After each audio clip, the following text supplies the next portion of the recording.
안녕하십니까. 선형대수 중간고사를 이제 보려고 했는데 여의치 않아서 레포트로 대체를 하게 되었습니다. 그러나 중간고사와 비슷한 형태로 시험을 볼 거기 때문에 여러분들이 사전에 이 동영상을 들어보고, 그리고 또 중간고사 대비 동영상이 추가로 공지가 되었는데 그것도 같이 한번 보시면서 대체 레포트를 잘 작성하시길 바랍니다. 자, 문제는 이렇게 출제가 될 겁니다. 물론 형태나 이런 것들은 바뀔 수 있고요. 그 다음에 여기에 지금 빈 칸으로 되어 있는데 당연히 여기에는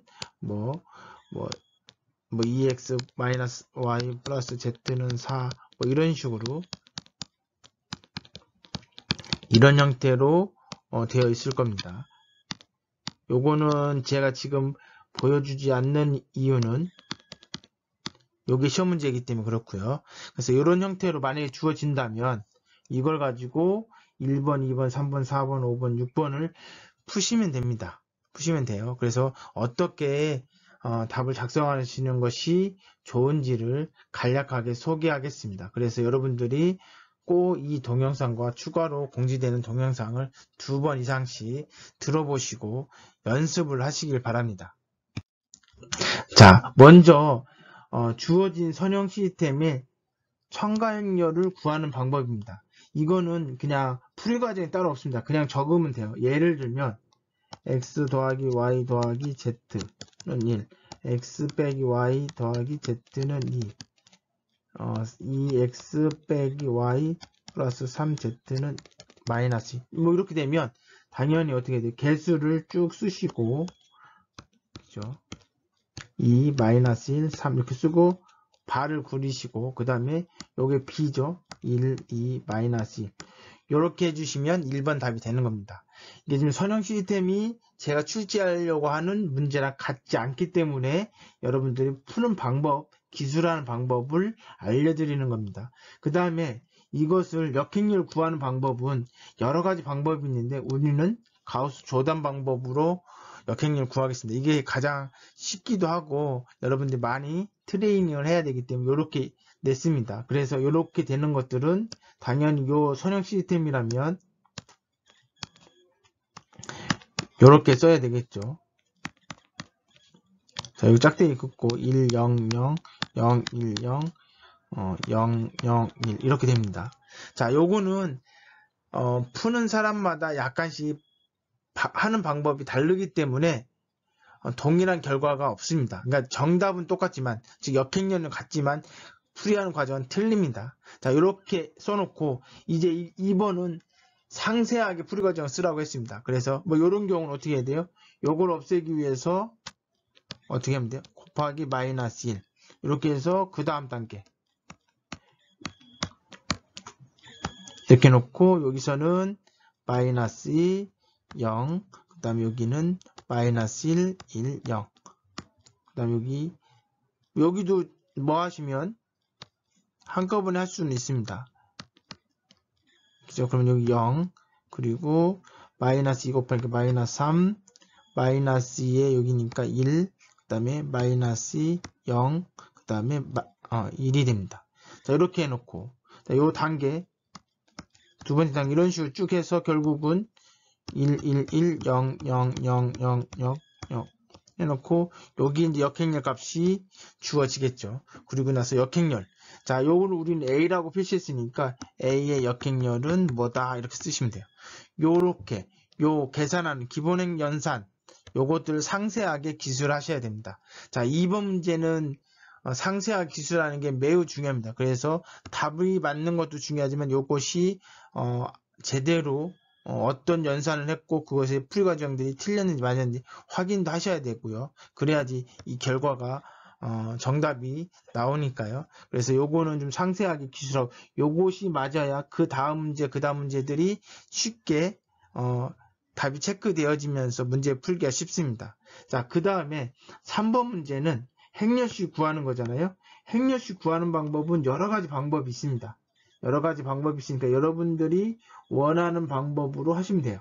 자, 요것도 이거는 간략하게 기술하시면 돼요. 예를 들어서 여기서 1, 1, 1, 1, 마이너스 1, 1, 2, 마이너스 1, 3 이렇게 돼 있으면 우리가 이제 대각선을 이렇게 곱해서 계산하는 거 이런 식으로 하면 이렇게 계산하고 이렇게 뭐 그림을 그려놓고 여기서는 뭐 1 곱하기 마이너스 1 곱하기 3 더하기 뭐 이런 식으로 쭉 해서 행렬식 구하는 방법을 하시면 돼요. 뭐 요걸로 하셔도 되고 소행렬식을 이용해서 뭐 하셔도 되고 여러 가지 방법으로 행렬식을 구하면 됩니다. 이건 어떻게 하는 방법으로 했는지 쓰시고 그리고 그걸 간단하게 한 줄 쓰시면 답이 나올 것입니다. 자, 4번 문제는 개수행렬이 수반행렬을 구하라고 되어 있습니다. 사실 수반행렬을 구하면 역행렬 구한 거랑 똑같습니다. 그죠? 원래 역행렬 A의 인버스는 어떻게 되냐면 디터미넌트 A에 여기 수반행렬 이렇게 되어 있습니다. 자, 그런데 3번에서 뭐예요? 역행렬 구했잖아요. 아니 2번에서 구했고 3번에서는 행렬식을 구했습니다. 그러니까 수반행렬은 뭐예요? 여기에다 곱하기 디터미넌트 A를 해주시면 되죠. 물론 이게 스칼라 곱이기 때문에 이 앞에다 해주는 게 맞습니다. 그래서 디터미넌트 A 해놓고 A 역행렬 이렇게 계산해주면 돼요. 그러니까 요거는 뭐 따로 풀이과정이라는 게 크게 없잖아요. 요거 한 줄만 쓰시면 되고 그래서 수반행렬을 구하시면 돼요. 일일이 구하실 필요 없어요. 뭐 소행렬식을 이용하고 여인수를 구해서 뭐 트랜스포스를 해가지고 뭐 구해야 되는데 그렇게 할 필요 없이 요렇게만 구하시면 되고 그러나 우리가 소행렬식을 알고 있는지 여인수를 알고 있는지를 물어보기 위해서 요 두 개를 추가했습니다. 그러니까 소행렬식을 구하고 M11 그 다음에 여인수를 구하시면 됩니다. 여인수를 여인수를 구하라고 하는 이유는 뭐예요? 앞에 부호가 어떻게 되는지를 확인하기 위해서 구하는 겁니다. 그래서 요 구하는 방법은 어떻게 구하면 된다라고 하는 것이 있죠. 요것은 뭐예요? 뭐 말씀을 드리자면 이렇게 되잖아요. 그렇죠? 그래서 요거 구한 다음에 요거 앞에 있는 걸 값을 곱해서 구하시면 돼요. 그래서 4번 문제도 간략하게 기술하시면 되고요.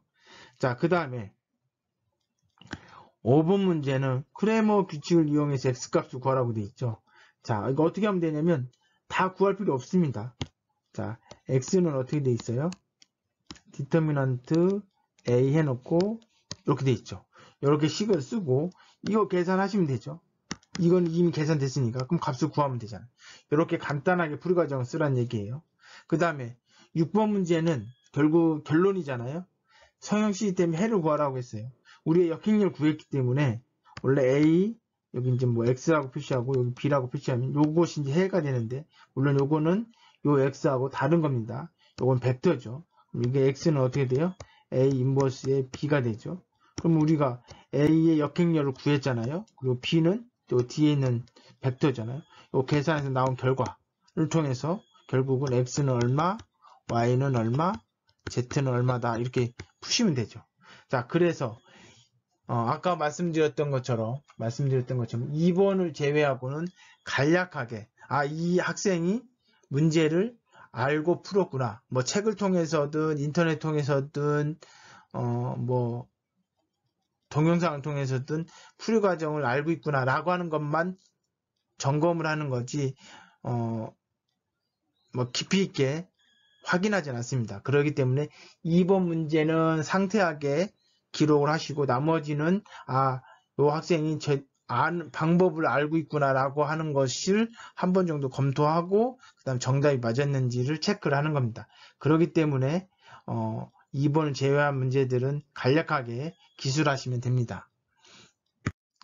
자, 제가 이제 중간고사 이번 주 수요일 날 공지하고 그리고 여러분들이 과제를 제출하는데 저희가 한 번 더 언급을 하게 되면 구글 클래스에다가 PDF 파일을 업로드 할 겁니다. 물론 아까 두 번째 슬라이드에 있는 형태로 올릴 겁니다. 약간 틀은 좀 바뀔 거예요. 뭐 학과 이름 이렇게 적는 난도 있고 하기 때문에 약간 바뀌긴 하지만 여하튼 PDF 파일을 올릴 겁니다. 그러면 여러분들이 이 PDF 파일을 다운을 받습니다. 다운을 받아서 물론 자기 집에 프린터가 있어야 되겠죠.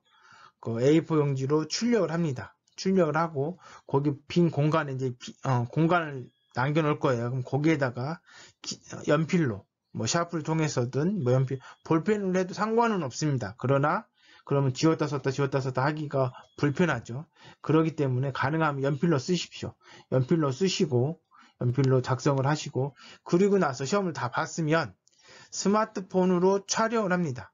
사진을 찍으란 얘기죠. 아니면 스캐너가 있으면 스캔을 해서 그 파일을 구글 클래스룸 과제에다 제출하시면 됩니다. 자, 이거 이제 번거로운 작업들이 있습니다. 그래서 제가 시간을 여러분들이 한 3시간짜리 수업이잖아요.